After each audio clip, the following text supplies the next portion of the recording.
무신정권 시대 문인지식청인데요. 지난주 저희들이 이제 고려 사회제도 소위 말하는 성실을 통해서 한번 들여다봤습니다만 그 안에서 문제가 되어 있는 결국은 고려시대의 사회 시스템이 어떻게 되어 있는가의 중점은 아마도 그 의서제도 다도제도가 있고 그 과정을 통해서 지방 호족 세력들을 정황에서 통제하는 그런 과정들을 저희들이 살펴봤는데 그 과정이 또 결국은 이 몽골 귀족들을 만들게 되고 고려 사회가 다시 한 번 더 이 동맥 경화에 걸리는 그런 과정들이 결국은 이 본인들이 가입을 하게 되고 후광기에서 기방을 비롯해서 무인 집권시를 한 100년 정도 거의씩 아주 특이한 그런 사회 현상인데 오늘 강연을 해주실 우리 김호덕 교수님은 바로 이 주제와 관련해서 각 사기 논문을 받으신 분입니다.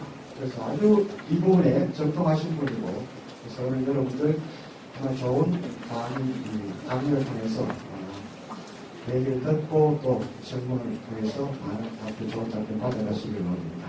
제가 오늘 김호덕 교수님 짧게 소개를 드리면요. 이 부분에 있습니다. 영남대학교 국사학과를 졸업하셨고요. 공대학원에서 석사 및 박사학위를 수료하셨습니다. 교육부 산하죠. 교육부 산하 독도통합위원회 자문위원 및 초중 등 독도교육자문위원을 역임하셨습니다. 현재 영남대학교 독도연구소 연구교수로 재직하고 계시고요.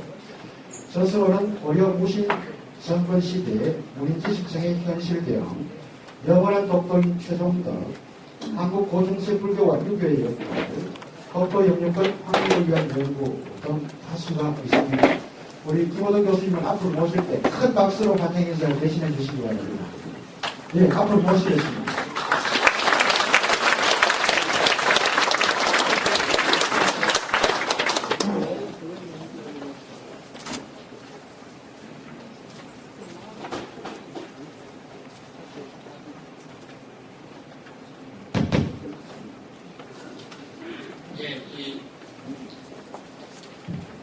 소개받은 이 김호동입니다. 이제 목욕 이 철학원에서 고려 무신 정권 시대와 문인지식청이라는 주제로 발표를 해달라고 해서 이제 응답을 했습니다. 우리 무신 정권 시대 경우에 다른 주제로 보자 보면 우리나라에서 한때도 풍사하는 분이 있어요. 그러다 보니까 아마 고려 시대를 뒤에 안 들린다고요? 이 무신정권 시대와 이 지식인에 관련된 주제로 강의 주제를 잡은 것 같습니다. 그래서 이 강의안은 한 43페이지로 작성됐습니다. 그러다 보니까 1시간 이 강의를 하고 토론을 한다는 경우에는 굉장히 많은 거거든요. 그래서 이 목욕 철학 있는 포럼에 참여하신 분들은 자발적으로 참여하신 분들이죠. 그래서 이 연수라든지 공무원 연수라든지 이런 경우에는 어쩔 수 없이 듣는 겁니다. 그러다 보니까 이 40매 이상을 작성하는 이유는 사전에 혹은 사후에 여러분들이 반드시 읽어보리라고 생각을 해서 한 44회를 작성을 했습니다. 그래서 이제 강의를 하면서 제가 지난번 앞에 사회자께서 소개하신 것처럼 이 문학과 박사학위를 이제 고려 무신 정권 시대 때 문인지식청에 관련된 주제를 학위를 받았습니다. 그래서 그걸 이제 나중에 2003년에 책을 낸 겁니다. 그래서 책의 서문과 그리고 고려 무신 정권 시대 때요 몇 개의 소설을 강의 시간에는 소개하고자 합니다. 그래서 내가 이제 고려 무신 정권 시대와 이 지식인에 관련된 글을 어떻게 쓰게 됐는가를 최근 그 서문을 살펴보도록 하겠습니다. 제가 강의 때 학생들한테 그 강의할 때 이 도서관이라든지 혹은 그 서점에 가면 최근 서문 혹은 그 저자 양력을 읽어보라고 그 많은 그 얘기를 합니다. 그래서 실제 최근 그 서문 그 같은 경우에 이 책 한 권에서 자기가 하고자 하는 그 내용을 가장 잘 그 요약한 거죠. 그러다 보니까 이제 학생들한테 책 전체를 읽기보다는 그 책의 머리말을 읽어주면 책 반 이상을 그 읽은 그 효과를 가져온다라고 그 얘기를 합니다. 그래서 제가 고려무신정권 시대 때 그 문인직 정업 그 현실 대응이라는 그 머리말을 한번 읽으면서 말씀 드리도록 하겠습니다. 이 필자가 거기에는 그 강의 안에는 없는 부분입니다. 필자가 고려무신정권 시대에 간에 처음 주목한 것은 영남대학교 그 민족문화연구소에 근무하면서 1981년 고려무신정권 하에서 경주민의 그 동태와 신라공이라는 그 논문을 쓰면서부터였다. 그러니까 1980년 에서 82년으로 경우에는 이제 그 대학가에서 체류관 문제가 많이 나는 그런 것이었죠. 그래서 고은이 이제 그 창대학교 비평에 보면 이 재수 좋은 날에는 그런 그 시를 적은 적이 있습니다. 거기에 보면 재수 좋은 날 이 날은 뭐 이렇게 해서 그 재수 좋다 하면서 이 체류관 냄새를 맞지 않기 때문에 그 재수가 좋다. 그런 그 얘기도 나온 적이 있습니다. 그래서 이제 그런 이제를 학생 운동을 바라보면서 이제 고려무신정권에서 경주민의 동태와 신라공운동이라는 글을 처음 쓰게 되었습니다. 이 논문은 필자가 역사 기록의 신뢰성에 대한 깊은 회의를 할 무렵선 것이다. 1970년에서 1980년대로 넘어가는 시점에 있었던 박정희 대통령의 시액 사건, 뒤이은 신군부 등장과 5.18 광주 민주화 운동에 관한 언론의 목표를 보면서 필자는 허실이 선문회자에서 사를 풀이하면서 기사자야라 종수지주, 그러니까 사건 1을 기록한 것이다. 혹은 사건 1을 기록한 사람이다. 사를 역사 사자를 그렇게 풀이를 합니다. 그래서 종수는 이제 이 붓을 갖고 이제 그것을 기록하는 거죠. 그래서 이 지중은 이제 이 공평 중정을 지니면서 기록한다는 그런 의미를 갖고 있습니다. 역사라는 관점을 보기에. 그래서 역사가가 과연 얼마만큼 공평 중정하게 중을 지니고 역사를 기록하였을까 하는 의문을 강하게 갖고 있었던 그 시절 고려무신정권 시대의 이민정권에서 최충원 정권으로 정권 교체, 그리고 이민정권 하에서 신라공운동이 이민의 번적이 경주임으로 원래 신라를 흥복시킬 뜻이 있어 남적 김사밀고 신과도 통하여 이루어졌다는 기록을 볼 때 마치 신군부의 김대중 내란 음모 사건에 대한 보도를 보는 듯하였다. 이러한 생각에서 필자는 아크 논문에서 이민 정권을 무너뜨린 최충원 정권이 이민이 신라공운동을 도모하였던 수를 조작하여 자기 정권의 승리 정당성을 확보하고자 하였음을 언급하였다. 이러한 연구로 인해 나는 항상 교양부 역사 과목의 첫 시간에 역사에 있어서 복귀의 예를 빠짐없이 거론하고, 그래서 이제 김대중 내란 음모 사건을 보면서 이제 경주 신라공운동에 대한 최충원 정권이 이제 복귀를 못하니까 그런 식으로 이제 선정이 됐습니다. 그 필자는 우연히 1984년에서 1985년 사이에 한미술학도 석사학위 논문을 쓰는 것을 도와주게 됐다. 그 학생은 고여섭시의 그 조선 헌원 집성에 나오는 한문 원문의 그 해석에 어려움을 겪고 있었기 때문에 그 자료 해석을 그 도와주게 됐다. 그러한 과정에서 필자는 고려 무신정권 시대에 해에 나타난 문인 지식정의 그 현실 인식론이라는 것을 그 쓰게 됐다. 그러니까 이 부분의 그 경우에 우리가 또 무신정권이라는 그 시기였는데 이 언론 그 같은 경우에서 이 사실을 직접적으로 거론하면 다 화를 주고 그러다 보니까 대학 교수들 중에서 이제 그런 것 때문에 이 대학 강좌에서 쫓겨난 적이 있습니다. 그러다 보니까 이제 우리 그 경우에 보면 실제 그 나라에 대해 갖고 시라든지 이런 것들이 그 굉장히 발달을 하죠. 이제 그거는 어떤 면에서 그 군사정권 안에서 이 신앙 것을 은유적인 거로 표출도 하는 거죠. 그래서 이제 그 시가 우리 대중들한테 사랑받게 됐다. 하고 또 이제 그림의 그 경우에도 민중미술이라든지 이런 것들이 있는 거죠.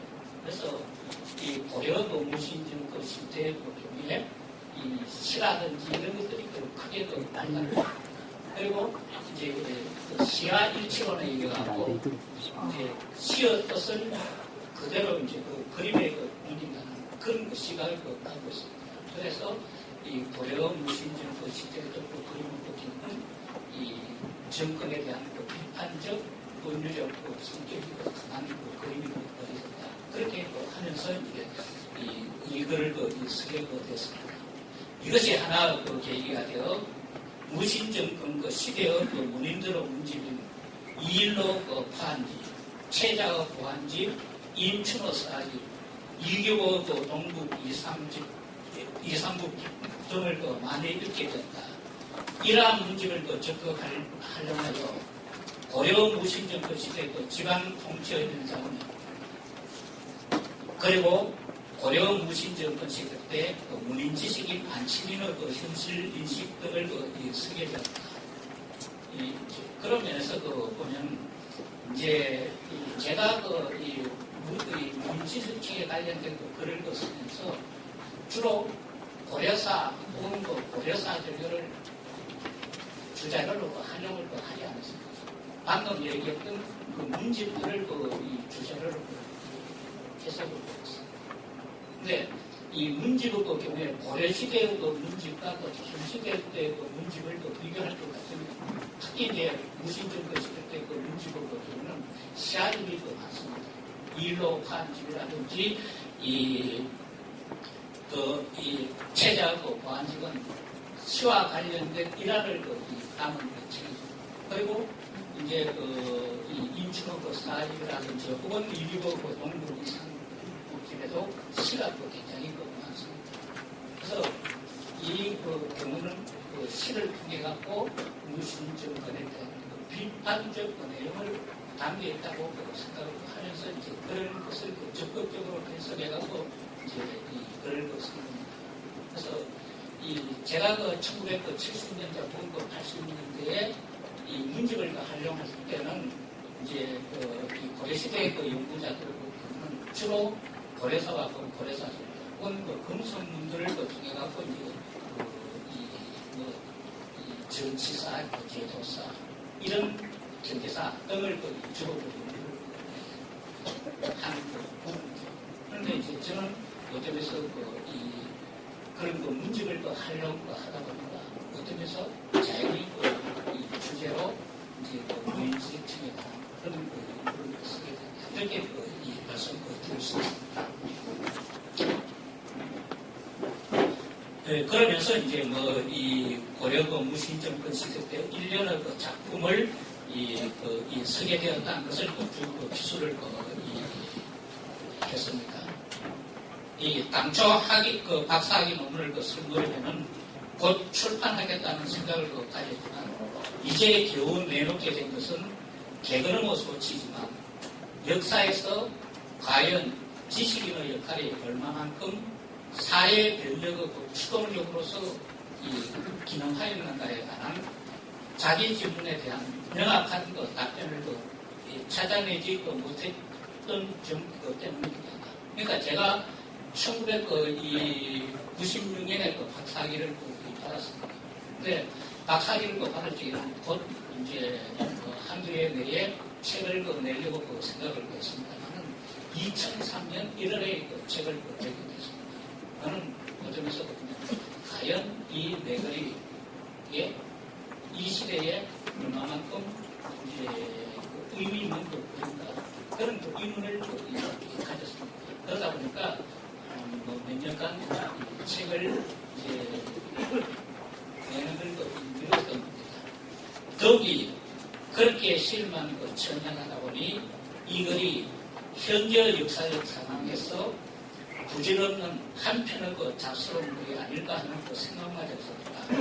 실제가 대학에서 대학원을 거치면서 그리고 무신정권에 관한 논문을 써보는 시기의 역사적 상황은 군사정권의 시대였고 군사정권의 타도에 대한 지식인의 역할에 대한 관심이 그만큼 요구되는 시기였다.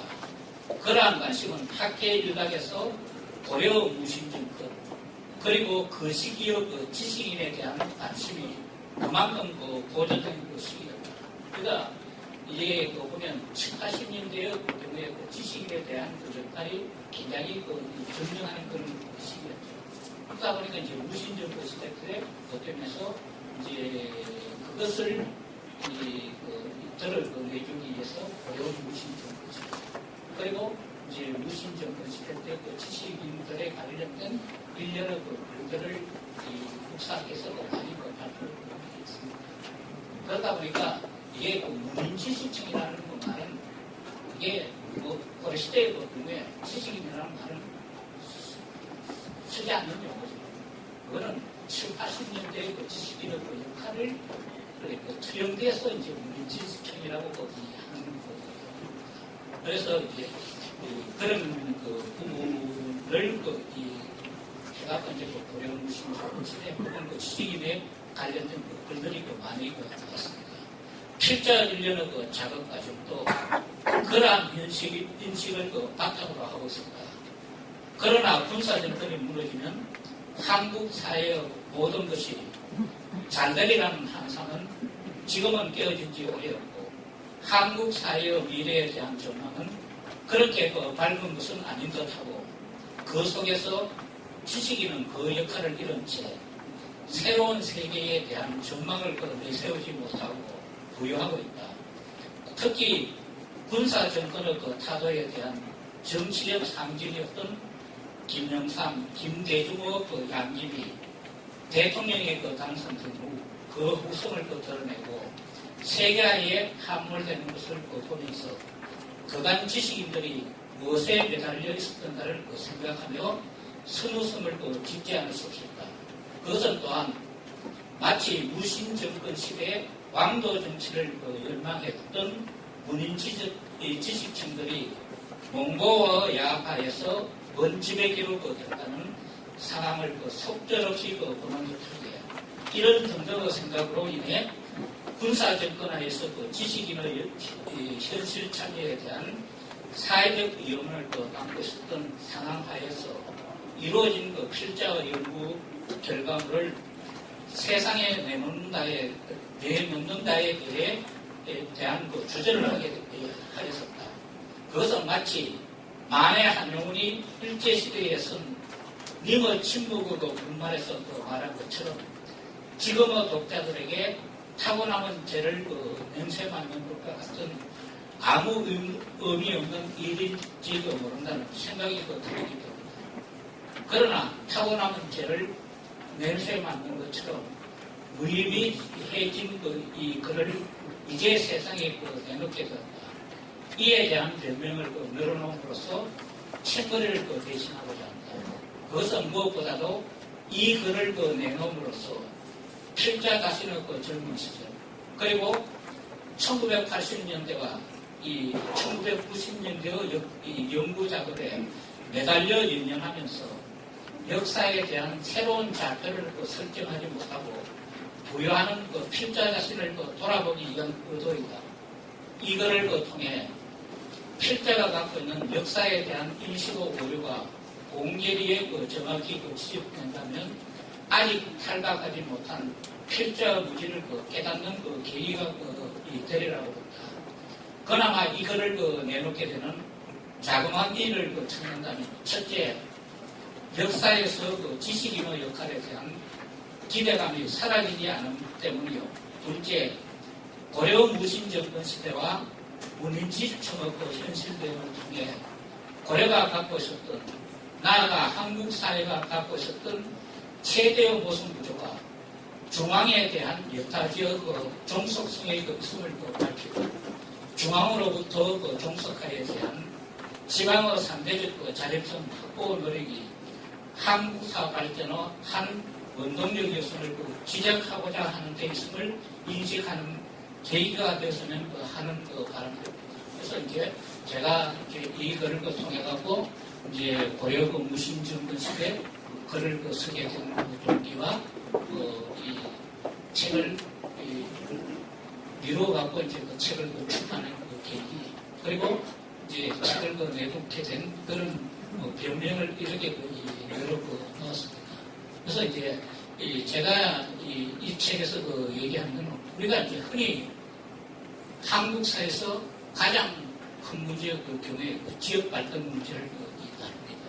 그래서 동서 갈등, 영원한 갈등을 다루지만은 제가 이 책을 통해 갖고 또 하는 얘기의 경우는 우리가 영원한 갈등의 경우는 그보다 더 훨씬 더 큰 모습이 어떤 면에서 이 서울과 지방의 모습이 크다는 것을 강조하고 하고자 합니다. 그래서 지금 우리가 TK라는 그런 얘기를 이렇게 실제 보면 그들을 보면 TK라고 하는 얘기들을 보면 서울에 있는 STK죠. 그런 면을 하고 어떤 면에서 동서 갈등이라든지 이런 것들을 자꾸 부추기는 경우는 어떤 면에서 중앙과 지방의 어떤 모습, 그리고 이 지방의 중앙에 대한 종속성을 숨긴다는 그런 의미를 갖고 있다. 저는 그렇게 파악을 하고 있습니다. 그래서 이제 고려 무신 정권 시대의 지식층에 관련된 얘기를 하면서도 그런 부분을 좀 지적하고자 얘기했습니다. 그리고 이제 우리가 군사정권을 할 적에 1960년 5.19 군사 쿠데타로 가고 이제 군사정권 한 30년 이렇게 얘기를 하는데, 이제 5.19 군사 쿠데타가 성공할 수 있었던 배경은 뭐냐면, 그전의 배경에 이제 이 미군정 3년 있었고, 그리고 일본 군국주의 30년이 있었다는 게 저는 지적을 하고자 합니다. 그러다 보니까 일제 식민지 시대 때부터 1960년까지 때문에 어떤 면에서 이 군사정권 시대였죠. 제가 중학교 다녔을 적에 대구중학교에 다녔습니다. 그때 이제 교장 선생님이 이원조 직계 먼저의 기계 해당하는 분의 아들이었던 이보경 선생님이 이제 계셨습니다. 근데 이제 그때 경우에 보면 우리가 중학교 입학을 하면서 우리가 토요일 날 아침 조회를 하는데 연령과 금연을 했습니다. 그게 교장 선생님의 마음에 안 들면 월요일 날 아침 다시 이제 연령과 금연을 합니다. 그래서 토요일 날과 월요일 경우에 중학교 아마 45분 수업이 있었는데, 그때의 경우에 심지어는 25분 수업, 단축 수업을 해가지고 25분 수업까지 한 적이 없습니다. 근데 그 뒤에 고등학교에 이 교련이 집행되면서 이분은 경우에 보면 제 교련을 먼저 중학교라든지 이런 데서 하면서 어떤 선구자로서 각광을 받아주신 거죠. 그래서 정년 퇴임할 적에 일반 신문에 보면 그분의 그런 업적을 기리는 기사가 난적되었습니다. 그러니까 우리가 어렸을 때부터 어쩌면서 국주의 교육을 받았기 때문에 오늘 군사 센터가 일어났기 때문에 이 군사 정권이 30년 지속될 수 있습니다. 그렇게 저는 생각을 합니다. 그래서 이제 고려그 무신 정권을 보게 되면 실제 보면 이제 770년에서 1270년 이루어진 겁니다. 그래서 이제 이 제거 때문에 어떠면서 이제 군사 정권 시대 때 살았던 그 부분에서 고려 무신 정권 시대와 이제 문의진 신에 관련된 것들을 주로 있었다. 그렇게 말씀드렸습니다. 그래서 이 강의안에 보면 1페이지에 보면 서론을 한번 좀 읽어보도록 하면서 보충 말씀을 드리겠습니다. 해방 후 한국 사회가 당면한 최대의 역사적 과제는 자주민주 통일을 위한 것이었다. 이 과제의 실현을 위한 움직임의 대중적 확산을 위해 1970년대, 80년대 이후 지식인들의 현실 참여를 바라는 사회적 요구가 끊임없이 전쟁하여 왔다. 1970년대, 80년대 이후 역사학계에서 고려 무신정권, 나아가 무신정권하의 문인지지층의 동향에 깊은 관심을 보이게 된 것은 이러한 현실 인식의 바탕에서 나온 것이라고 생각됩니다. 현실 속의 자신의 이상과 역할, 또 역사와 자신의 태도, 자세를 진지하게 점검하고자 하는 지식인으로서 역사가에 있어서 무신정권 약 100년간은 정권 주체의 파행적 조치에 따른 상부 구조 변화와 이를 유지하기 위한 이데일 또 이어 변력 수용 및 지배체제의 일대 변화가 있어도 하부 구조에 있어서도 경제구조 개편과 농민항쟁으로 인한 시청사회의 동료와 신분 해방의 요구가 있었다는 점에서 관심의 대상이 되지 않았습니다. 그 과정에서 연구자들은 특히 이 시기의 문신, 문사, 문인 혹은 사대부, 사임, 독서청의 존재에 주목하여 이들을 문인지주층이라는 용어로 전하였다. 그래서 이게 이제 이우성 선생님이 이 고려 무신 정권하고 문인지주층 동향이라는 데서 이제 그런 것을 이제 고려 무신 정권 시대 때 문사층이라든지 이런 사람들을 문인지주층으로 명명을 했습니다. 이게 보면 주일에 보면 영남대학교 30주년 기념 국제학술회의 발표 논문집입니다. 이게 1977년에 발표된 것인데 이제 이분이 이제 영남대학교에서 발표하게 된 얘기는 이제 1975년에 유신정권이 탄생을 하는 거예요. 1975년에 월남이 폐망을 합니다. 그러면서 이제 우리 이제 그 이전에 유신 정권이 탄생하면서 중국 조치 보호라든지 이런 것들이 관련 것들입니다. 그래서 성균관대학에 계셨던 유신 선생님이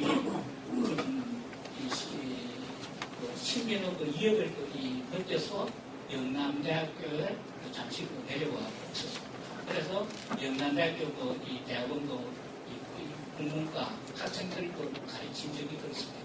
그러면서 1977년에 이제 국제학술 대회 때 이제 고려 무신 정권 시대 때 문인지정 동향을 발표를 했습니다. 그래서 이제 다음 페이지에 볼 것 같으면 이 페이지에 보면 문인지정의 동향을 4개로 분류하고 나눕니다. 거기에 보면 중간 부분에 보면 첫째, 둘째, 셋째, 넷째 이렇게 나누었습니다. 그래서 이 첫째는 정중부 난초에 진작 도피하여 유관을 벗어 던진 후 머리를 깎고 중이되어 명산을 두루 강락하거나 한 곳에 정주하면서 세상이 다소 달라진 후에도 끝내 항소하지 않고 둔세 무민으로 일생을 마친 사람으로서 신중과 오생과 같은 인물들이고 있다. 그래서 이제 둔세 무민으로 드러나는 그런 인물을 이제 지적을 하고, 둘째, 역시 정중부 남초에 멀리 피식했으나 유관을 버리지 않고 지방에서 유학을 닦여오면서 처사 생활로 일생을 보낸 사람들이다. 그 대표적 인물로서 금돈례를 들 수 있죠. 셋째, 정중부 남초에 피신했다가 세상이 약간 달라진 후에 수도 대경으로 돌아와 간직을 구했으나 여의치 않아 일생을 보낸 인춘과 같은 인물이다. 넷째, 정중부 난 이후에 얼마 안 되어 각으로 발신했거나 최씨 정권 이후에 등용되어 최씨의 문객이라는 평을 듣게 된 사람으로서 이 일로 이교와 같은 유형의 인물을 들 수 있다. 그러면서 네 부류를 나누면서 첫째와 둘째 인물을 이제 굉장히 강조를 합니다.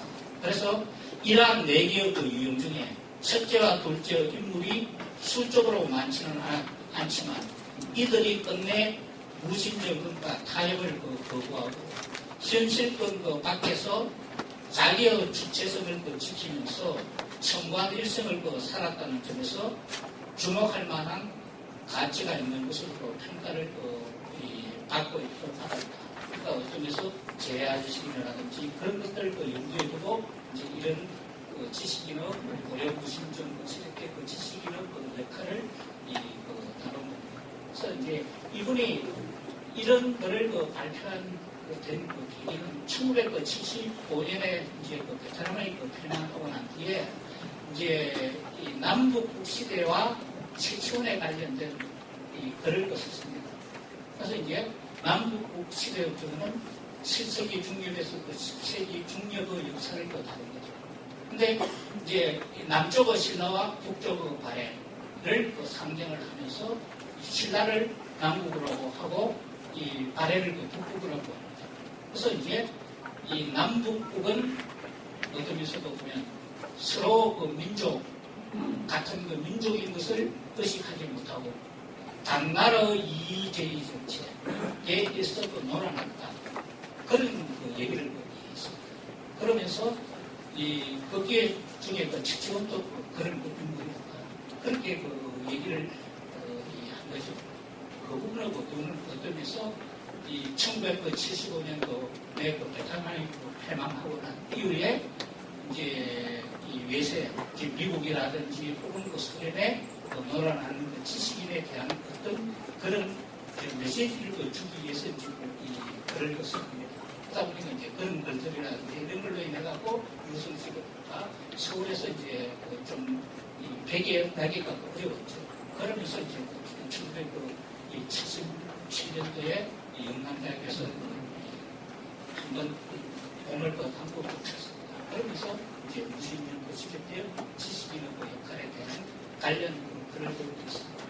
그래서 이제 제 경우에 이제 고려 무신정권 시대 때 문인지층의 현실 내용이라는 그런 글을 쓰게 된 경우는 이제 문인지층이라는 부분이거든요.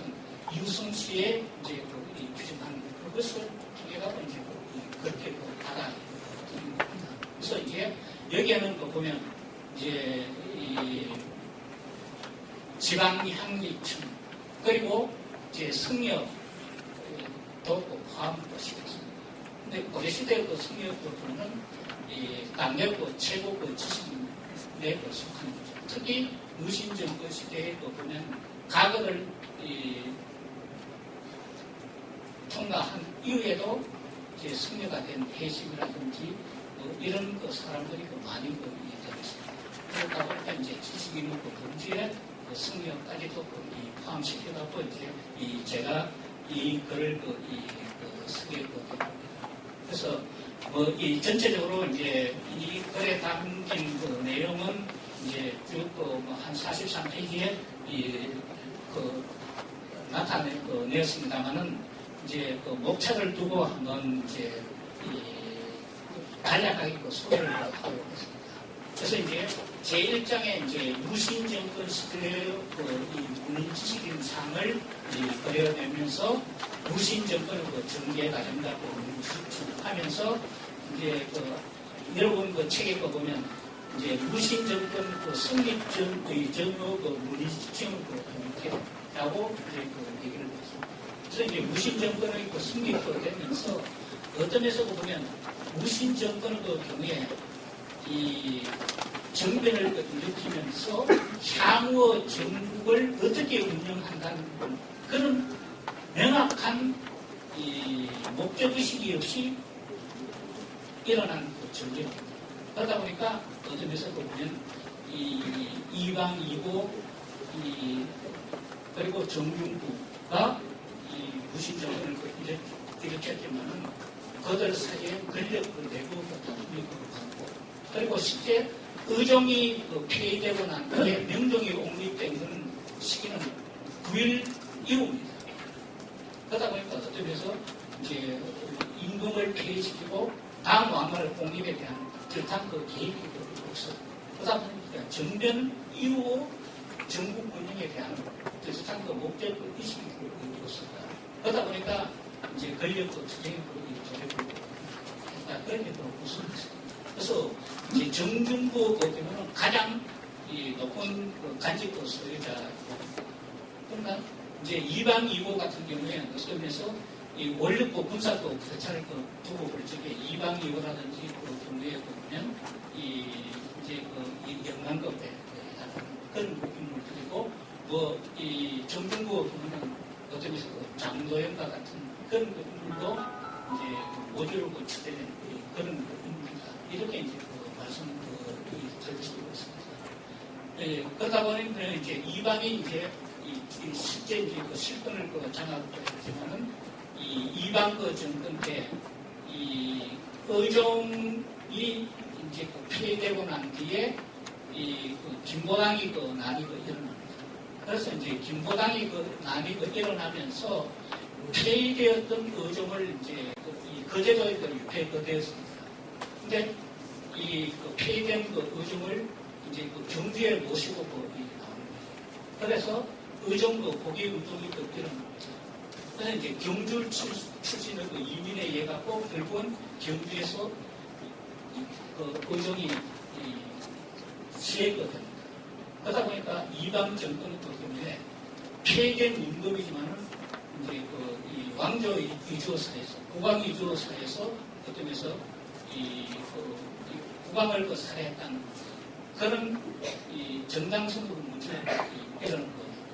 그래서 이제 이방 정권이 무너지고 어떤 면에서 조총하고 나는 경우에도 폐기된 의종 사례를 명분으로 해갖고 조총으로 나뉘고 그러다 보니까 이제 이방 정권이 무너지고 정중부가 이 정권을 장악하게 돼요. 그리고 정중부가 결국은 이제 송민이라든지 정중이라든지 아들 사이의 이 탐악에 의해 갖고 결국은 이제 이 정중부 정권이 무너지고 경대선거 정권이 들었습니다. 근데 이제 경대선거 정권의 경우는 실제 이 무인정변에 이 가담한 사람이가 아닙니다.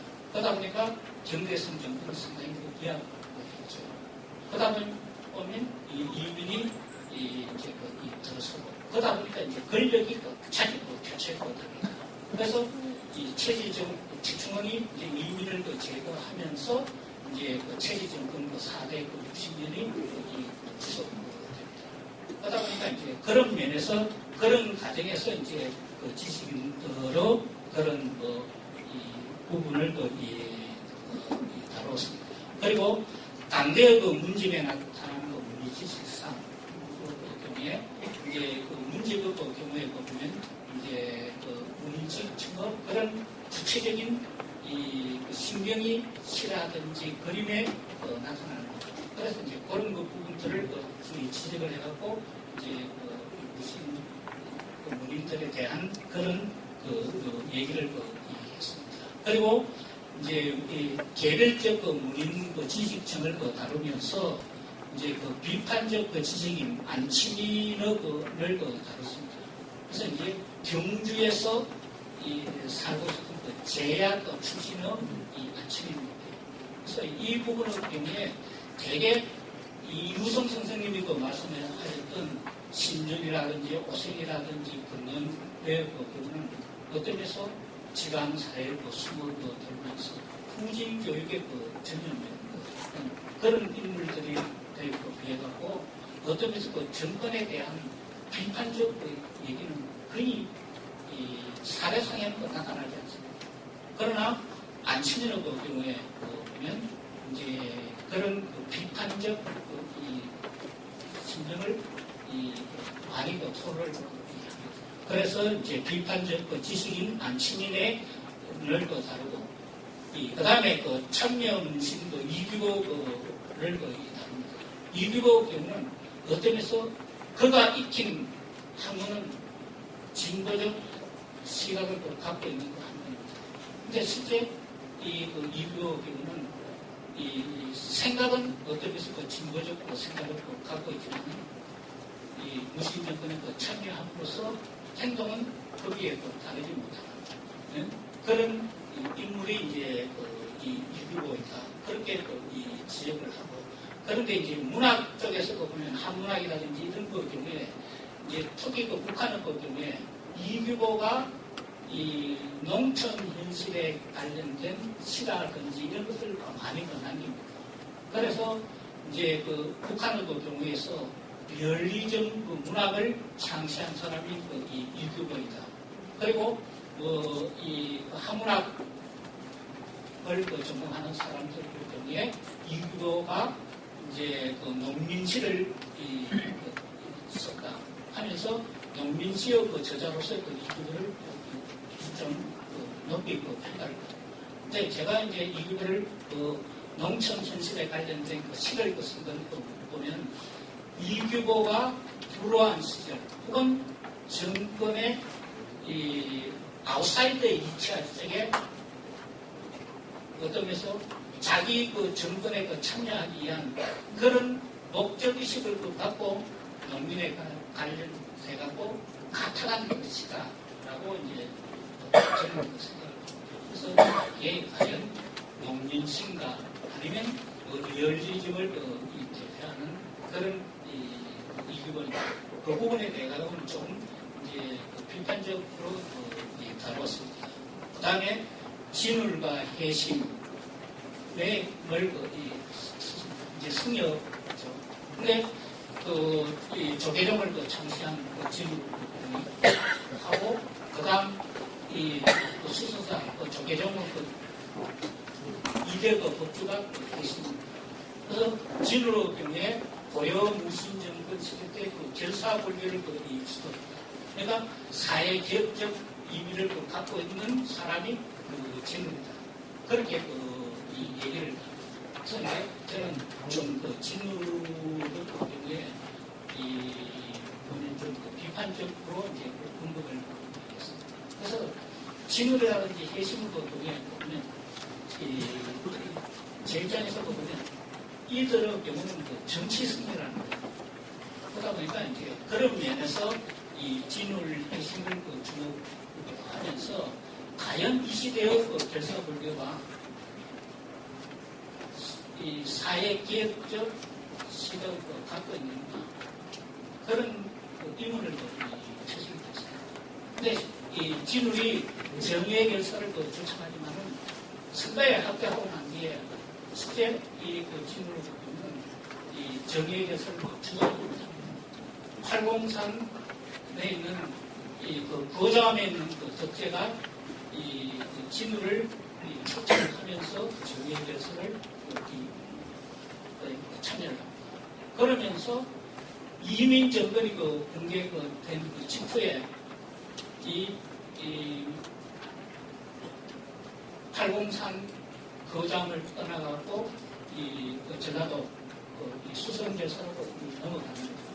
근데 이 부분의 경우에 보면 이제 이 고려시대의 농민 환경이 이 팔공산 주변 경주라든지 이런데 이 김상일 효심의 난이 일어난 거죠. 그러면서 그것과 결부시켜갖고 결국은 어떤 면에서 사회개혁적 시각을 갖고 있었던 친구들이 어떤 면에서 농민 환경의 진원지를 던졌다는 것은 이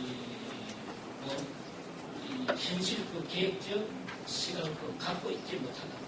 그렇게 이 얘기를 하고 이제 어떤 면에서 이 진월이 이 전라도 쪽으로 이후 어떤 면에서 최시정권과 연결을 목적하는 그런 걸로 해석하고 그 다음에 이제 그 진월의 그 문맥을 해심을 이어줍니다. 이제 해심을 지목한 그 경우에 보면 이 해심의 그 경우를 가도 합격이 안 됩니다. 이제 고려 그 시대의 경우에 이 과거 시험 그 출제 이유는 이 지공거라고 합니다. 이 지공거를 자주라고 하고 그때 과거에 합격한 사람을 그 문생이라고 합니다. 그래서 자주와 문생의 관계는 옛날 양림이 이 한국 야당설 그 주전했을 적에 개파와 같은 그런 이 언을 그 가집니다. 이제 그런 그 면에서 보면 어떻게서 과거 합격자를 이 이세 국제로 지목하는 것은 어떤 면에서 정권과 연결하기 위한 것으로 이제 해석을 하면서 이제 그렇게 이 진울 해심에 대해서 다루고 그래서 이제 이런 것들과 다루면서 이게 보면 우리가 이 고려 무신정권 시대 때 농민 항쟁이 굉장히 극성을 합니다. 제가 마지막 결론에 보면 우리 이 지도 교수 경우에 항상 석박사 과정 학생들이 진학할 경우에 그분이 다 제목을 정해주는 것 같아요. 근데 저는 그 여행입니다. 그래서 이제 저한테 이제 이 농민 항쟁에 관련된 글을 주제로 잡아라 한 적도 있고 또 이 대장경에 관련된 글을 쓰라고 한 적도 있습니다. 근데 농민 항쟁에 관련된 글을 제가 쓰지 않은 이유는 농민 항쟁에 관련된 글은 몇 번 썼습니다. 그래서 이제 이 한교사에서 인천 한국사를 표방하면서 이 1993년도에 4년도에 한국사가 나왔을 때 거기에 보면 제가 농민 항쟁에 관련된 글을 쓴 적이 있습니다. 그러니까 농민 항쟁에 관련된 몇 편의 글을 썼기 때문에 이제 한교사에서 이제 저한테 그것을 부탁을 한 거죠. 그런데 제가 농민 항쟁에 관련된 이 박사학위 주제를 잡지 않은 것은 저는 이제 아버지께서 이제 중고등학교 이제 선생으로부터 이제 교감 교장을 역임했습니다. 그러다 보니까 저 경우에 보면 이 농업을 한 적이 없습니다. 그래서 지금 안동대학에 있는 정진영 교수 같은 분이 이제 안동이 집입니다. 그래서 이제 대학 때 보면 정진영 교수한테 집에 가갖고 농번기 때 모신기를 한 적이 있는데 이 모신기를 제가 뭘 쓰면 한두 그런 그때면 다 뭐가 떠오릅니다. 그래서 이제 줄만 원액이 한지 작은 기억밖에 없습니다. 그러니까 어떤 면에서 보면 농민의 경험을 갖고 있지 않은 그런 입장에서 농민 항쟁에 관련된 글을 좀 쓰기가 어렵다고 생각하고 이 주제를 학위를 논문을 잡지 않았습니다. 그러면서 농민 항쟁에 관련된 글을 쓰면서 저는 어떤 면에서 지식인에 관련된 이 얘기를 많이 썼습니다. 그래서 이제 되게 고려시대의 농민 항쟁의 경우는 농민이라고 하는데 저는 고려 무신정권 시대의 농민 항쟁의 경우는 자신을 어병이라고 부르고 혹은 전국병마사, 개국병마사, 공국병마사라고 부릅니다. 어떤 면에서 보면 고려 무신정권 시대 때의 농민 항쟁 세력은 굉장히 그 정치적 그 지향성이 그 강하죠. 근데 이 이제 그 서구 중세 사회의 경우는 이 장원제에 있다 보니까 봉건영주와 농노 관계가 기본적으로 관계입니다. 그러다 보니까 농민 항쟁의 타도 세력은 어떤 면에서 항제 후광이라기보다는 봉건영주가 주탁했습니다. 그러다 보니까 이 농민 항쟁 그 시기의 그 경우에 보면 후광의 경우는 그래서 자신의 왕권 간호를 위해서 이 농민의 그 편에 그 서는 그 경우도 방어한 것입니다. 그래서 어떤 면에서 그 진보적 입장을 표방하는 것도 있습니다. 뭐 로베누스라든지 이런 그 경우에 보면 대부분 그 타도 대상은 봉건 그 영주죠. 그러나 우리의 그 이 농민 항쟁의 경우는 이제 이 강한 그 정치적 그 지향성을 갖고 있고 고구려 부운동, 부흥운동, 신라 부흥운동, 이 백제 부흥운동까지 그 일어납니다. 왜 그렇게 그 정치적 그 지향성이 그 강하냐면 어떤 면에서 보면 이 고려 사회의 경우는 문벌 귀족 사회가 그 형성되면서 문벌 귀족 사회가 어떤 면에서 이제 고려 왕조 그 경우는 아마 박종희 선생님이라든지 앞에 그 청실 선생님이 말씀하실 겁니다만은 지방 세력이 건국한 나라가 고려 왕조죠. 그러나 고려 중기가 되면서 그야말로 개정 중심의 그 중앙 집권적 사회가 됩니다. 문벌 귀족 사회가 됩니다. 그러다 보니까 이 문벌 귀족들은 이 자기의 고향에 지방에 내려간다는 것은 기양으로 간주가 되는 거죠. 처벌을 그 대상으로서 그 간주가 됩니다. 그러다 보니까 이제 그 문벌 귀족들이 중앙으로 올라간 사람들은 지방에 다시 다 내려갑니다. 그러면서 묘지명의 그 경우에는 주로 개경과 주변 지역에 만들어 보죠. 그러다 보니까 그 점에서 이 중앙 집권적 사회를 가고 이루어지면서 문벌 귀족하고 폐쇄성 그 배타성이 나타납니다.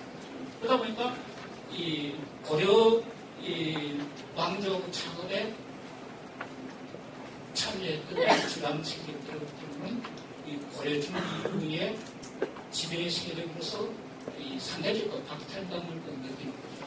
그러다 보면서 어쩌면서 이제 이 농민 항쟁의 그 적극 가담을 하고 그리고 고려 무신정권 시대의 그 경우에 보면 과거 합격이 그 되지만은 그게 관리 힘으로 기대 안 합니다. 이제 집권자들 혹은 거기에 참여한 그 세력들로 청구를 또 받아야만 간직이 등용될 수 있습니다. 그러니까 이제 동정직, 과거에 합격한 사람이면서도 그 간직에 등용되지 못한 사람은 그 동정직에 그 준하는 그런 그 동정직입니다. 그래서 이제 일부 녹봉만 주면서 이제 그런 조치죠. 그러다 보니까 이제 이규보 같은 경우에도 과거 합격한 이후에 18년 만에 전주목 산업병 장서기로 참여를 합니다. 그러다 보니까 그런 동정직 소유자라든지 과거 합격자들이 병만들이 많은 거죠. 그러면서 고려 무신정들이 성립되면서 문인들이 지방으로 내려갑니다. 하늘 높이에서 내려갑니다. 임충 같은 경우에 보면 이제 개경에 살지 못하고 이제 경기와 남으로서 지방으로 내려가는데 서울에 살적에 보면 이 친척과 친구들이 개돼지로 취급했다. 그래서 동쪽으로 라고 얘기를 합니다. 이제 상주로 내려오는 거죠. 그러면서 상주에 내려오면서 이 자기는 벼루를 쪼아서 밥을 대신한다. 그런 얘기를 합니다. 벼루를 대신 쪼아서 밥을 대신한다는 것은 어쩌면서 지방 이 토 자재를 가르치면서 월사를 받아갖고 이제 생각했다. 그렇게 얘기를 했습니다. 그래서 먹는 것과 입는 것이 이 다르고 개수나무와 같고 이제 옷과 같다. 옷은 보석의 하나죠. 그만큼 그것을 구하기 어렵다. 그러다 보니까 병든 처자를 이끌고 개경으로 갔습니다. 그러면서 개경으로 간 이후에 이제 민식이라든지 이런 사람들한테 이제 자청을 받습니다. 자기 청구를 받으라고 하는데 그 이제 받아들이지 않습니다. 그래서 이규보 동국 이사무길에 보면 이규보 경우는 청년무신으로 활약한 사람이죠. 그래서 과거에 합격한 이후에 18년 만에 대통령입니다. 그 사이에 이제 집권 관료들한테 이규보가 굉장히 어떤 자천의 편집거를 많이 보냅니다. 그래서 이제 민식이 이규보한테 보낸 그래서 보면 이우춘이 왜 등용도 되지 못하는가 라고 얘기하면서 이우춘은 머리가 꼿꼿하다. 그러면서 이제 등용도 되지 못한다. 라고 편지를 보내면서 거기에 대한 답신을 이규보가 보내면서 자기는 그런 사람이 아니고 그런 사람과는 다르다. 그러면서 가랑이 밑으로 기어가라고 할 것 같으면 기어가겠다. 그렇게 자천을 가합니다. 그러면서 18년 만에 겨우 이제 지방 속간으로 참여를 그런 면에서 보면 어떤 면에서 과거에 합격한 사람들이라든지 지방의 형제들은 간직에 등록되기가 굉장히 어려운 거죠.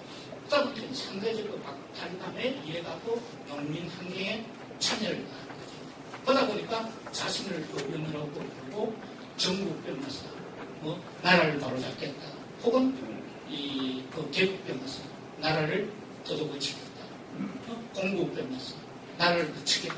그리고 신라부운동, 고려부운동, 백제부운동을 추천하는 거예요.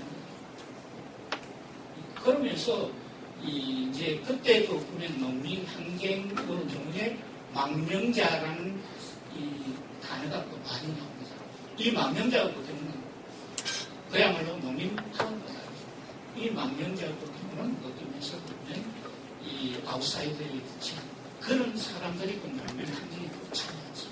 이렇게 그래서 저는 농민항쟁이 보면을 하면서 그런 지방에 있는 사람들이 지식인들이 적극 참여했기 때문에 이제 그런 결과를 가져왔다. 그렇게 하니까 이제 박정기 씨라든지 이런 사람들이 이제 농민항쟁에 관한 연구서를 쓰면서 이제 내 경우에 그런 지적을 하는데 그거는 농민항쟁의 일차전 세력이 불가하다고 하니까 그거는 농민항쟁도 권력은 아니다.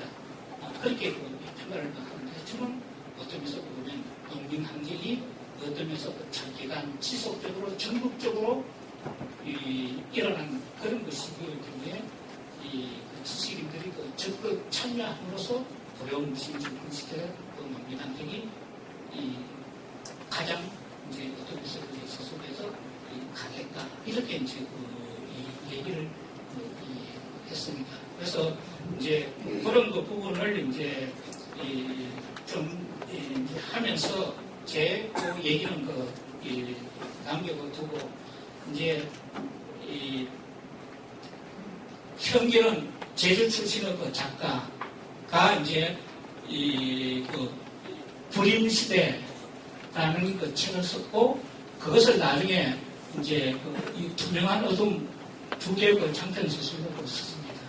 그래서 그리고 이제 조정래 씨가 소설 대장경을 썼습니다.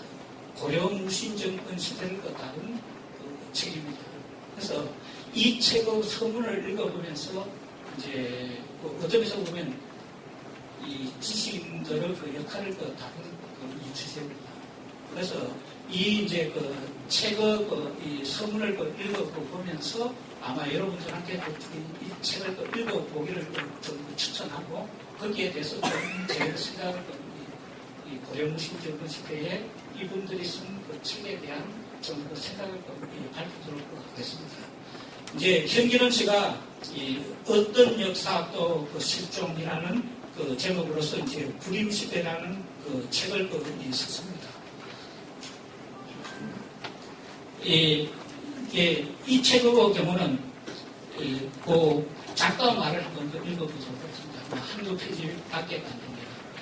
이 작품은 애초에 어떤 역사도 주범이라는 제목으로 신문충성현과 같이 만든 동인지 말에 발표했던 400여 편의 중편이었다. 400여 장의 중편이었다. 그때가 1983년 말이었지만은 이 서기는 사실 그보다 몇 해 전이었다.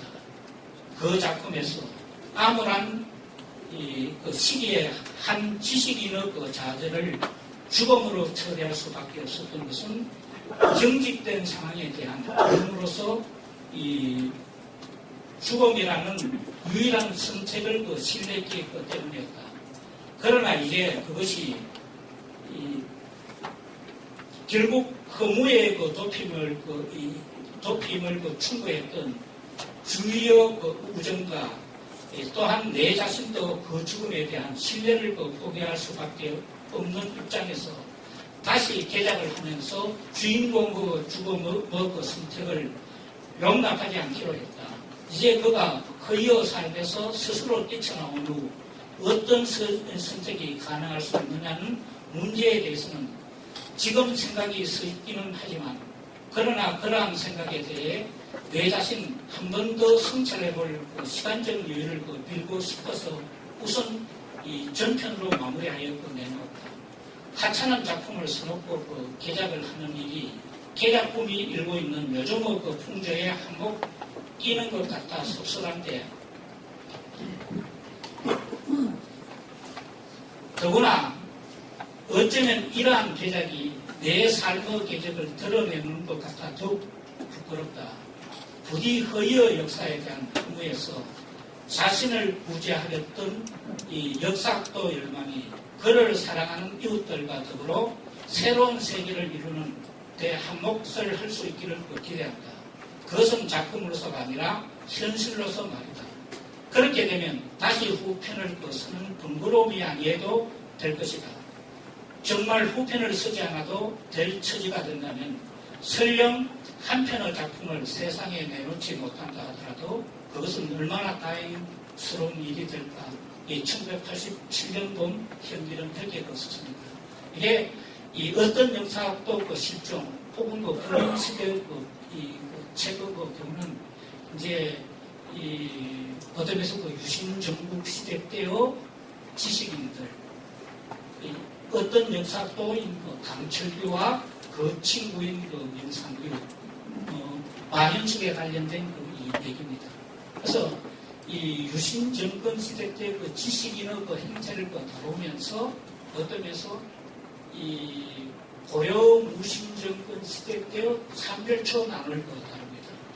이제 삼별초 경우는 우리가 이 삼별초 세력을 규정을 하면서 흔히 이제 얘기를 하면 민중들의 굽힐 줄 모르는 저항의 역사가 몽골의 침입을 막아내는데 크게 기여했다. 그렇게 얘기를 합니다. 그래서 이제 민중의 역사로 주로 얘기를 합니다. 그런데 이제 이 현민서 경우에 어떤 역사도 죽은 혹은 불임 시대에서 이제 강철규라는 사람이 지도교수가 유신 정권의 참여를 합니다. 그러니까 유신 국회의원들 중에 선거에 의해서 국회의원이 되지 않는 사람들이 있죠. 그래서 이제 유신 국회의원으로 되면서 이제 자기 제자였던 이제 이 강철규한테 저쪽 제주도에 아마 제주도에 가면 한타돌이 투성이 있습니다. 항몽신비 유적지가 있죠. 그래서 이제 진도에서 삼별초가 일어나고 난 뒤에 여몽연합군에 의해서 한갓되고 난 뒤에 그 남은 세력을 김충적이 이끌고 제주도에 갔습니다. 그래서 이제 제주도에서 항몽을 계속 활동을 했다. 그게 이제 그 제주도 그 산들초 그 환경입니다. 그러면서 이제 현기령 체육부 경우는 이 제주 그 출신입니다. 그러다 보니까 이 이제 그 항목 그 유적 그 순비를 그 다루면서 이제 이 다른 후배 역사 또 혹은 소설가들을 그 동원해갖고 이게 산별초가 굽힐 줄 모르는 이 민중의 역사, 저항의 역사가 아니라 이 산별초는 지배층 내부 그 권력 그 투쟁을 봅니다. 그러면서 제주도에 온 것은 어떤 면에서 보면 제도민의 그 입장에서 보면 제주도에 그 들어오면서 공성을 삼고 또 생각을 쌓는 거죠. 그거는 어떤 면에서 민중들한테 어떤 이 또 다른 그 스타의 역사이다. 그렇게 그 얘기를 합니다. 그래서 이제 이 어떤 역사도 그 실종이었고 부림식이라는 걸 썼습니다. 그 부분의 경우에 이제 강철규를 중심으로 해갖고 이 그 고용무신정부 집획되어 제주도에 있는 산별초를 그런 좀 비판적 암호로 다뤘습니다. 그 다음에 1990년에 이제 1988년에 민주화운동이 일어나면서 1990년대에 투명한 어두운 두 편의 글을 썼습니다. 거기에 보면 첫째 제목은 제1부는 불임시대입니다. 그거는 그대로 그 내용입니다. 그 다음에 제2부의 경우는 악을 골짜기입니다. 이거는 이제 그 강철규가 이 역사에 대한 회의를 하면서 부여하는 거죠. 그러면서 어느 날 강산초로 흘러갑니다. 그래서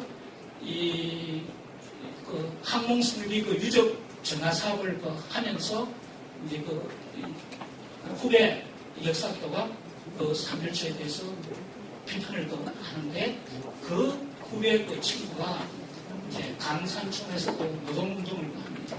그래서 이제 그 강산촌에서 노동운동을 하는 걸 보면서 이제 그 바라보는 측면에서 활동을 하다가 나중에 이제 얻으면서 보면 이 노동운동에 전념하는 과정을 그런 어떤 면에서 보면 사국 사태를 염두에 두고 쓴 거죠. 그러다 보니까 이제 어떤 면에서 보면 이 지식인의 제3공국 시대 때 지식인의 역할과 어떤 면에서 산별초의 무신적 그런 얘기를 다룹니다. 그래서 이제 그런 부분을 한번 아마 읽어볼 것 같으면 산별초에 대해 갖고 제주 출신으로서 다른 시각을 낳는 것은 이해를 합니다. 그 다음에 이제 소설 대장경의 경우에 조정래씨가 있습니다. 이 조정래씨의 경우는 태백산맥이라든지 이런 것들을 쓴 분이죠. 그래서 이 소설 대장경의 경우는 고려 무신 정권 시대 때 팔만대장경을 만든 거죠.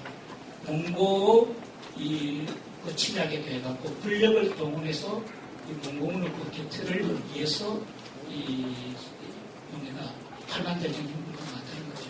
그 팔만대장경의 탄생기에 관련된 소설 조정래 씨가 있었습니다. 그래서 이 책의 서문을 한번 읽어보도록 하겠습니다. 이제 제목이 민중의 문화유산입니다. 소설 대장경은 어떤 특정 종교를 위해서 쓰여진 소설이 아니다. 민족을 자랑할 만한 문화유산이라는 점에서 소재로 선택된 것이다. 또한 경전의 내용을 해설한 소설은 더구나 아니다. 우리 민족의 문화유산으로서 현재 합천 행사에 봉안되어 있는 8만 대장경이 어떤 시대 상황 속에서 어떤 연주를 거쳐 누구의 손으로 만들어지게 되었는가를 소설화한 것이다. 그러니까 소설 대장경은 고려제에 만들어져 현재 우리가 보고 있는 행사 8만 대장경의 탄생기가 되는 것입니다. 우리 민족의 기나긴 역사 속에서는 남길 만한 가치가 있는 여러 가지 이야기와 사건, 그리고 문화유산들 속에서 하필이면 내가 팔만대장경을 골랐던 것은 물론 우연한 일이 아니다. 아버지가 성리였고 내가 절도령에서 태어났으며 고등학교를 졸업하면서 중2 될 뻔했던 일과 내가 석가모니를 신앙의 대상으로가 아니라 삶의 스승으로 받들고 있는 그런 여러 가지 이유들이 합해진 결정이었다. 그러니까 조정래 씨가 이제 이 소설 대장경 서문을 읽으면서 이제 조정래가 한때 승리가 되었다는 생각을 이해했고, 그리고 아버지가 이제 승리했다. 그런데 지난번 아마 여러분들이 지난달에 KTX를 타고 간 경우에 이제 KTX라는 이제 잡지가 나오죠. 거기에 보면 이제 순천당에 갖고 이 조정래의 태백 산맥을 좀 얘기를 한 기록이 있습니다. 근데 이제 거기에 보면 이제 아버지가 이 서남사 부주리라는 기록이, 이 서남사 저런 경우는 태고종이죠. 그러다 보니까 처자를 거론합니다. 이제 그런 면에서 이제 아버지가 이제 승리를 이해를 할 수 있습니다. 나는 불력으로서 외적을 퇴치한다는 팔만대장경에 얽힌 기존의 신화를 전면적으로 거부하고 부정하는 데서부터 소설을 시작하고자 했다. 그런 미신적 신화는 지극히 비과학적이며 비소설적이기 때문이었다. 그리고 그런 면목성을 미화시키거나 합리화시키는 것이 소설이 할 일이 아니었기 때문이다. 그런 인식 아래 바라본 팔만대장경은 너무나 반역사적이고 반민중적이었다. 예침을 받아 임금마저 강화도로 도망을 가버린 당시의 시대 상황과 그 규모의 방대함을 대비시켰을 때 더욱 그러했다. 그런 막다른 상황 속에서 어떻게 그런 엄청난 규모의 불경 통각이 이루어질 수 있었을까? 의문은 내 의식을 예리하게 작용하기 시작했다. 그 해답을 찾아내는 추적기가 바로 소설 대장경이며 내가 발견한 것이 바로 그 당시를 고달프게 살다간 민중들이었다. 지금도 그것을 기억하는데 취재 과정에서 불교와 관계 맺고 있는 많은 사람들을 만나고 왔지만 그 누구도 내가 가진 것과 비슷한 인물이나마 가진 사람은 단 한 명도 없었다. 그들은 그저 팔만대장경의 위대함만 강조할 뿐입니다. 하기는 일제식민지 시대에 외놈들이 탐을 내어 손으로 실어 가게다가 불교도들의 반대와 그 신화에 겁먹고 포기한 것이니 문화유산으로서 값어치는 재산 말할 필요가 없는 것이라. 1976년에 쓴 작품이니 내 젊은 날이 섬에 있는 나의 첫 번째 장편 소설입니다. 한 달을 예정해놓고 매달리다가 보름쯤 지나 커피를 푹 쏟았고 예정보다 빨리 27일 만에 완성을 해놓고 쓰러지다시피 했던 기억이 새롭다. 이제 독자들에게 어떻게 읽힐지 궁금하다. 1991년 5월 5일 이렇게 됐습니다. 근데 실제 1976년에 쓴 작품입니다. 근데 이게 첫 단번이 나온 거는 1991년에 나옵니다. 어점에서 민중의 문화유산이라는 그런 작가 말을 보면 이 소설대님은 이제 최후 최한국자가 대부분 만들었다라는 것을 부정하고 민중의 값진 문화유산으로서 이 팔만대장경을 만들었다. 그런 것을 강조하다 보니까 1970년의 시대의 상황에서 한 달 만에 썼지만 그걸 날아갈 수 없죠. 그러니까 어떤 면에서 보면 이 1991년에 발표를 현기를 경우에도 투명한 노동이라는 건 1991년대 다시 만들어보죠. 그러니까 어떤 면에서 보면 이게 이제 고려 무신정권 시대와 문인 지식층에 관련된 연구라든지 이런 시기의 그 소설들 때문에 주로 이 문사정권에서 만들어진 경우는 아점에서 보면 이제 조정래 같은 경우에 보면 군사정권이 지나고 난 다음에 민주화 운동이 이루어지면서 만들어진 최고로 중요한 그런 면에서 보면 아마 이제 군사정권 시대 때에 이제 고려 무신정권 시대 혹은 이제 지식인에 관련된 어떤 관점에서 이루어질까 그렇게 말씀드렸습니다. 근데 이 제가 조정래 소설 대장경을 소개하는 경우에는 민중들의 각종 문화의 유산으로서 이제 발표를 하면서 실제 주인공으로서 주로 얘기한 사람이 수기대사입니다. 이제 팔만대장경을 교감한 사람이 이 수기대사입니다. 그러면서 이제 이 수기대사 같은 경우는 최씨 정권이 최충원이 최후가 팔만대장경을 만들면서 그런 얘기를 하니까 최후 면전에 대해갖고 굉장히 공격을 합니다. 그러면서 나중에 이제 기왕 만들 거라면 이제 제대로 만들겠다는 의식에 의해 갖고 이제 팔만대장경을 추진을 합니다. 그러면 과연 수기대사가 민중을 대변할 수 있는 사람인가? 그리고 이 최후 정권한테 면전에 수기대사가 그런 반박을 할 수 있는 사람인가? 좀 문제가 있습니다. 경우에 수기대사 같은 경우는 이제 강화도에 천도를 하면서 따라간 사람이죠. 실제 강화도에 들어간 관리들이라든지 선배들이라든지 이런 거 경우에 보면 최후가 강화천도를 할 때에 이 강화천도에 반대하는 사람들을 목을 쳐가면서까지 강화도를 걷다. 그러니까 강화도에 따라간 사람들은 그야말로 최후에 대해서 정면 반박을 할 수 있는 그 사람이 아니죠. 그래서 이게 이 수기대선을 내세워갖고 이 최후에 대해서 이 대장경을 만든 데 대해서 반박을 하고 하다 보니까 어떤 면에서 보면 나중에 대장경이 만드는 것은 어떤 면에서 기왕 만들 바에야 제대로 된 대장경을 만든다는 그 얘기였고 전하는 경우도 설득력이 없다는 그런 얘기를 하려고 합니다.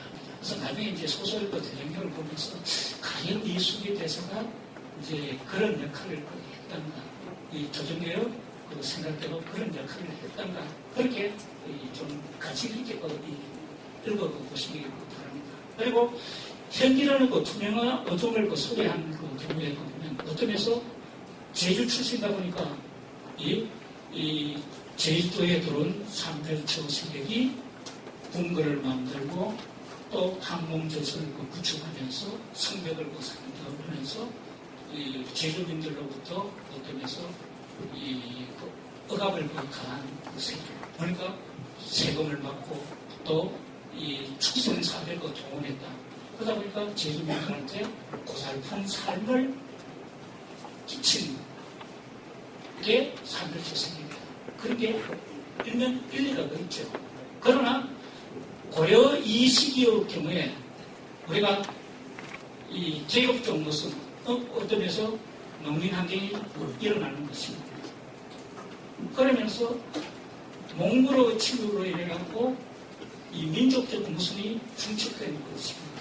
실제 이 몽골을 침입하면서 대부분의 농민 환경에 나선 사람들의 경우는 초창기의 경우에 농민 환경을 접어두고 이 몽골의 침입에 저항을 합니다. 그리고 그런 부분을 생각하고 저게 보면 이게 제주도 경우에 어떤 면에서 이 삼별초가 들어옴으로써 여몽연합군이 이 제주도를 진압을 하고 그리고 이제 이 요원연합군이 일본 동정을 하죠. 그러다 보니까 어떤 면에서 보면 몽고 세력이 제주도에 끌어들인 세력이 그 삼별초입니다. 이게 그 현기로는 그 얘기입니다. 근데 과연 그러면 삼별초 세력이 제주도에 그 들어오지 않았단 말이에요. 제주도에 이 몽고 세력이 들어오지 않았을까? 그런 인물 같은 적이 없냐? 그건 아니라고 합니다. 어떤 면에서 개혁적 모습이 우선이냐, 민족적 모습이 그 우선이냐 하기 때문에 이 시기의 경우에 민족적 그 모습이 우선이다. 그런 것을 하고 있습니다. 그런 면에서 보면 현기에서 이제 그 삼별초에 대한 얘기는 좀 잘못 만들어지고 그리고 이 김통정과 관련 삼별초와 관련된 제주도의 그 전설들이 그 많이 그 전합니다. 근데 김통정을 영웅적 인물로 그려내고 그런 그 전설들이 거의 대부분입니다.